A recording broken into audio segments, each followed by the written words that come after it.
Hola, soy Valeria Forlisi y hoy vamos a hablar del plexo braquial. Antes que nada debemos recordar que en el interior del conducto vertebral se encuentra, entre otras cosas, la médula espinal, que es un componente del sistema nervioso central. Si observamos una sección horizontal de la médula espinal, se distinguen en ella una región más oscura, central, que se denomina sustancia gris, y una zona periférica más clara, que se va a denominar sustancia blanca.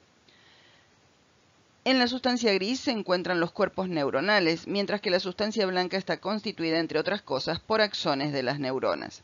De cada segmento medular emergen las raíces de los nervios espinales, una raíz posterior, sensitiva, y una raíz anterior, motora. Ambas raíces están constituidas por fibras nerviosas y al fusionarse constituyen el nervio espinal, que es sensitivo y motor. Este nervio espinal emerge del conducto vertebral atravesando el foramen intervertebral y una vez que lo hace, se divide en un ramo anterior, mixto, o sea, sensitivo y motor, y un ramo posterior, también mixto. Ya estudiamos que los ramos posteriores de los nervios espinales se van a dirigir a inervar directamente la piel y los músculos de la región dorsal. Y hoy vamos a ver que los ramos anteriores de algunos nervios espinales van a constituir plexos somáticos.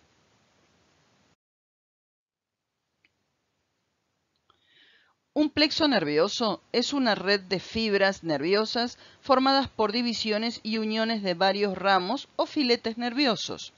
El miembro superior está inervado por el plexo braquial.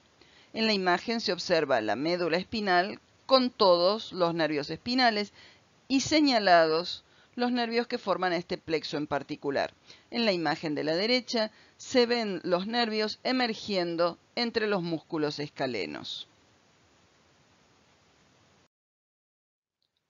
El plexo braquial está formado por la unión de los ramos anteriores de los nervios espinales cervicales quinto, sexto, séptimo, octavo y el primer nervio espinal torácico.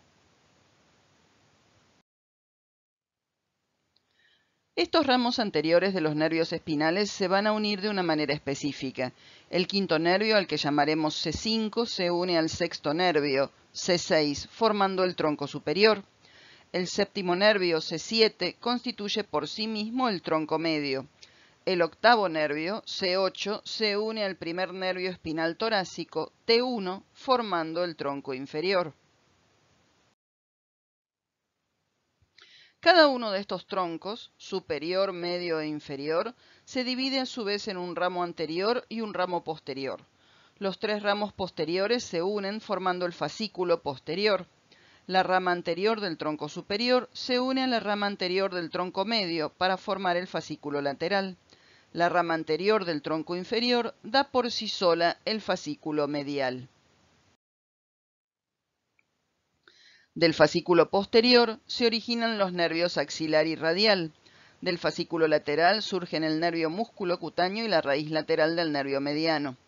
Del fascículo medial emergen el nervio cubital, la raíz medial del nervio mediano, el nervio cutáneo braquial medial, el nervio cutáneo antebraquial medial.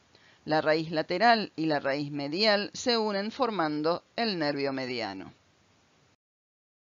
En la imagen, los ramos anteriores de los nervios espinales se visualizan en color azul. Se unen formando los troncos superior, medio e inferior en color rojo y luego se vuelven a dividir para formar los fascículos. Los fascículos anteriores, medial y lateral se observan en color verde y el fascículo posterior se ve de color azul. Los tres fascículos lateral, medial y posterior se encuentran íntimamente relacionados con la arteria axilar. Los troncos se ubican a nivel supraclavicular, mientras que los fascículos son infraclaviculares. Tanto como los troncos como los fascículos emiten ramos colaterales. Los ramos cortos que emergen de los troncos son el nervio dorsal de la escápula y el nervio supraescapular, el nervio subclavio llegando al músculo subclavio por debajo de la clavícula y el nervio torácico largo para el músculo serrato anterior. Podemos ver al nervio dorsal de la escápula llegando a los romboides y al elevador de la escápula, y al nervio supraescapular para inervar al músculo supraespinoso. A la derecha observamos al nervio del subclavio y al nervio torácico largo para el serrato anterior.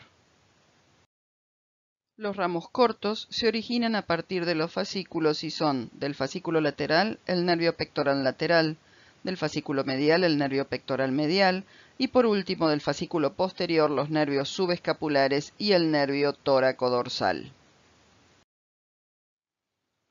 Se observan los nervios subescapulares llegando al músculo subescapular y al redondo mayor y el nervio pectoral lateral y pectoral medial, llegando a los dos pectorales.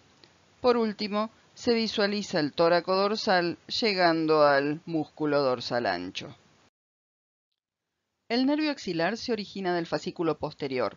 Es un nervio mixto, sensitivo y motor que inerva los músculos deltoides y redondo menor. El nervio radial también emerge del fascículo posterior y es un nervio mixto que se extiende a lo largo de todo el miembro superior.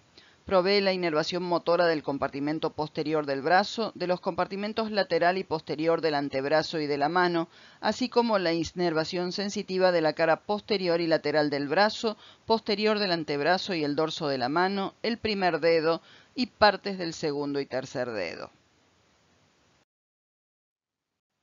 Los nervios cutáneo braquial medial y cutáneo antebraquial medial se originan del fascículo medial. Son nervios sensitivos que abarcan los tegumentos correspondientes a la cara anteromedial del brazo y del antebrazo y el carpo respectivamente. El nervio cubital emerge del fascículo medial. Es un nervio mixto que recorre el miembro superior en toda su longitud. Provee inervación motora para el antebrazo y para la eminencia hipotenar en la mano, los músculos interóseos y los dos últimos lumbricales en la celda palmar media, y para los músculos aductor del pulgar y la cabeza profunda del flexor corto del pulgar. El nervio músculo cutáneo surge del fascículo lateral. Es un nervio mixto que se extiende a lo largo del miembro superior. Provee la inervación motora al compartimiento anterior del brazo y la inervación sensitiva de la cara anterolateral del antebrazo, llegando hasta la región carpiana. El nervio mediano se origina de dos raíces provenientes de los fascículos medial y lateral. Es un nervio mixto que da la inervación motora para el compartimento anterior del antebrazo y para los músculos de la eminencia tenar de la mano, así como para los dos primeros lumbricales. Provee la inervación sensitiva de parte de la palma de la mano y los tres primeros dedos, y la inervación sensitiva de la cara anterolateral del cuarto dedo.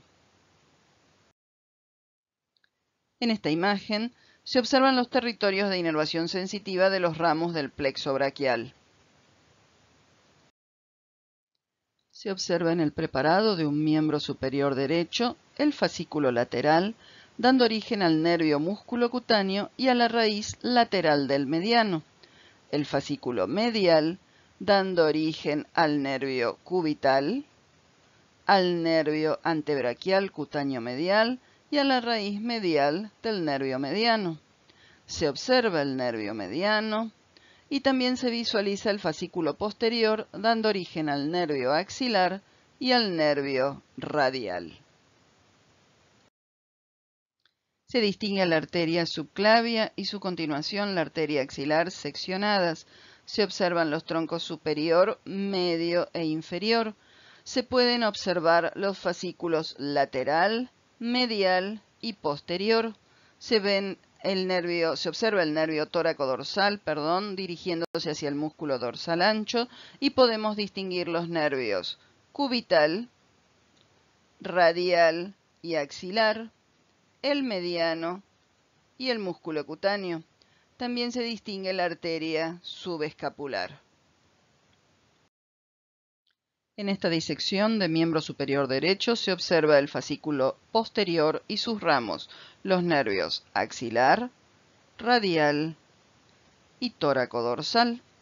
También se visualiza el nervio torácico largo para el músculo serrato anterior. Se distingue a la arteria axilar emitiendo a la subescapular y continuando esta arteria axilar como arteria braquial. En esta disección de miembro superior derecho se distingue la arteria axilar y su íntima relación con los fascículos del plexo braquial.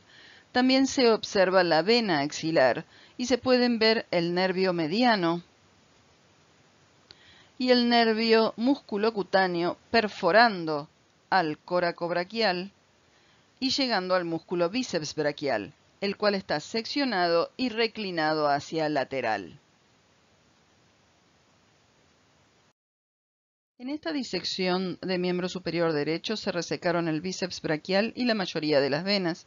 Se observa la arteria axilar y las raíces del nervio mediano, así como también al nervio musculocutáneo que va a perforar al coracobraquial y va a continuar su trayecto a lo largo del miembro superior. Se distinguen el nervio cubital y la arteria subescapular. Se ve la arteria braquial y su íntima relación con el nervio mediano. En esta disección secuencial de fosa cubital derecha se observan en un plano superficial las venas cefálica y basílica y los nervios cutáneo medial del brazo y cutáneo medial del antebrazo. En un plano intermedio se distingue a la vena basílica, el músculo bíceps braquial con su tendón de inserción y su aponeurosis, y al nervio cutáneo lateral del antebrazo, ramo del músculo cutáneo. En un plano más profundo se resecaron el tendón de inserción del bíceps y su aponeurosis y se distinguen la arteria braquial, sus venas concomitantes, el nervio mediano y también se puede identificar a la arteria radial, rama de bifurcación de la arteria braquial. En esta disección de fosa cubital derecha se observa el nervio radial dividiéndose en un ramo profundo que va a dar el nervio interóseo posterior y un ramo superficial.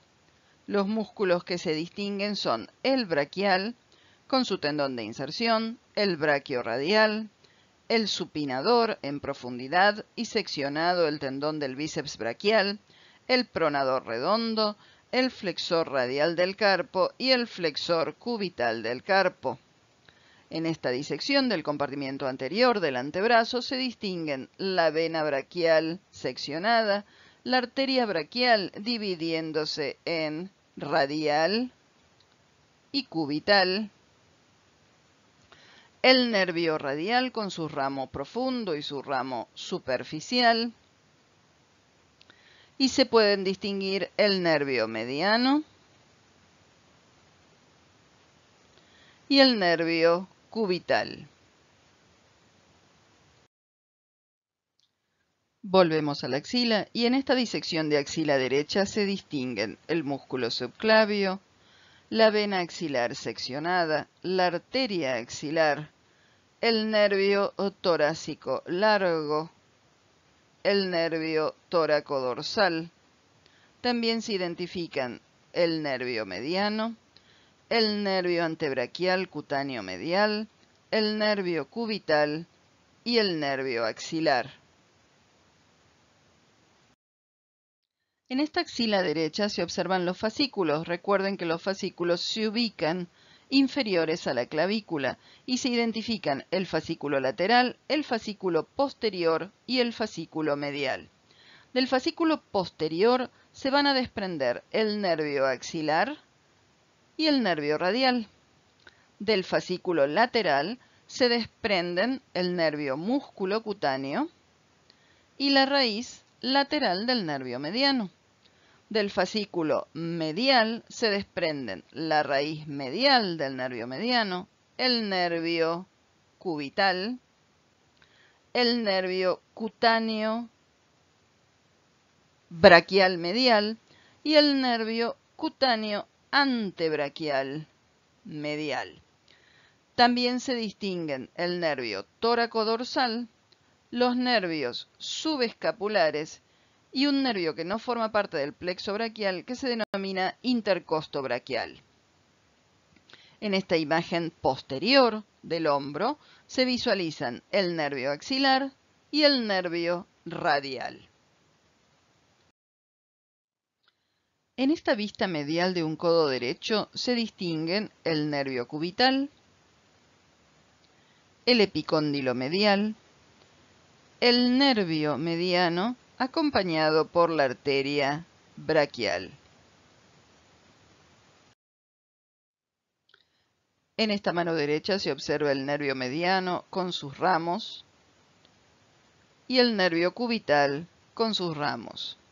En esta otra mano derecha también se distingue el nervio cubital emitiendo sus ramos para distribución en toda la mano. A lo largo de su formación y su trayecto, los elementos que forman el plexo braquial pueden lesionarse. Según la localización de la lesión, esta se expresará clínicamente de diferentes maneras. La parálisis de Duchenne involucra las lesiones de las raíces nerviosas C5 y C6. Los nervios involucrados son el nervio supraescapular, el nervio axilar y el nervio musculocutáneo. El paciente presenta el húmero en rotación medial con el antebrazo extendido y pronado. La mano flexionada con la palma en posición de pedir propina. Se la denomina también la mano del portero. En la parálisis de Klemp se encuentra desgarrada la raíz nerviosa T1. Involucra los nervios cubital y mediano. El paciente presenta hiperextensión de las articulaciones metacarpofalángicas y flexión de las articulaciones falángicas, formando la mano de esta manera una garra completa. Las escápulas aladas se presentan como consecuencia de golpes en el triángulo cervical posterior. El nervio involucrado es torácico largo. El paciente presenta el borde medial de la escápula protruyendo desde la pared torácica. Las lesiones del nervio radial se manifiestan de manera diferente según su localización. Si la lesión se produce en la axila, el paciente se presentará con incapacidad de extender el codo, la muñeca y los dedos, o sea, con la mano péndula. Sin embargo, si la lesión se produce a nivel del canal radial, el paciente se presenta con incapacidad de extender la muñeca y los dedos, pero con la extensión del codo conservada, dado que se conserva la inervación del músculo tríceps. Este tipo de lesión en particular se denomina parálisis del sábado a la noche. La lesión del nervio cubital en el surco cubital muestra al paciente con lo que se denomina mano en garra cubital. Los signos que presenta son el pulgar en abducción y extensión con la falange distal flexionada, segundo y tercer dedos extendidos con leve flexión de las falanges distales y cuarto y quinto dedos hiperextendidos a nivel metacarpofalángico con flexión completa a nivel de las falanges distales. Esta es la bibliografía que se utilizó para la confección de esta clase. Les pido disculpas por los errores que hubieran podido surgir a lo largo de mi uso con el puntero. Muchas gracias y que la fuerza los acompañe.